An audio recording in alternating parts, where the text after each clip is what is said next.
હાલો ખેડૂત ભાઈઓ, વેપારી ભાઈઓ, હવે કોઈ પણ ભાઈઓને પીલાનું શરબત પીવું હોય ને તો અમારે રામપુર તોરીના આંગણે એટલે શંકર બાપુનું મંદિર અહીંથી 100 ફૂટ આગું છે.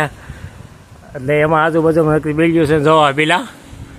અને અમે તો ઉનાળામાં કોથરી ભરીને અને હેઠા એટલા પડ્યા છે. જો કેટલા પડ્યા છે રામપુરમાં છે. હું અમારા બાબુ કાકા સરપંચ હોય બિલાને કોથરી ભરવા આવ્યા છે. જો આ એક કોથરી ભરાઈ ગઈ છે અને હજી તો ખરે કા બાબુ કાકા બિલાનું શરબત ઉનાળામાં બહુ સારું. હા, એ મને એકદમ ઠંડુ. તમે તકમરિયાનું પીવો, આનું પીવો. અરે તકમરિયા કરતા વધારે સારું આ. હા.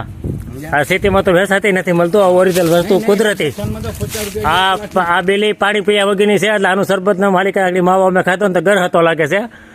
એટલે કોઈ પણ ભાઈઓને બિલાનું શરબત પીવું હોય તો તમ તારે યાર્ડમાં મળતા છે. યાર્ડમાં નહીં મળતા હોય, તો મળતા છે ગમે ત્યાં શાક માર્કેટમાં ક્યાંક.